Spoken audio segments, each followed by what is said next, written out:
അനന്തരൂപമംഗളം ചിരന്തനായ മംഗളം നിരഞ്ജനായ മംഗളം പുരഞ്ജനായ മംഗളം ശങ്കരായ ശങ്കരായ ശങ്കരായ മംഗളം ശങ്കരീ മനോഹരായ ശാശ്വതായ മംഗളം.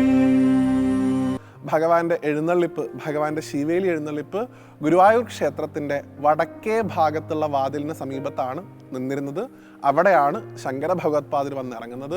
അവിടെ വന്നിറങ്ങി അദ്ദേഹം ഗുരുവായൂരപ്പനെ നമസ്കരിക്കുന്നു. അവിടെ വെച്ച് അദ്ദേഹം ഗോവിന്ദാഷ്ടകം എന്ന പേരിലുള്ള പ്രശസ്തമായിട്ടുള്ള കൃതി ഗുരുവായൂരപ്പൻ എഴുതി സമർപ്പിച്ചു എന്നുമാണ് പറയുന്നത്. ആയിരക്കണക്കിന് വർഷങ്ങളായി പെരിയാർ നിറഞ്ഞും മെലിഞ്ഞും ഒഴുകുന്ന ഈ തീരഭൂമിയിൽ പ്രകൃതിയോട് ചേർന്ന് മഹാദേവൻ കുടികൊള്ളുകയാണ്.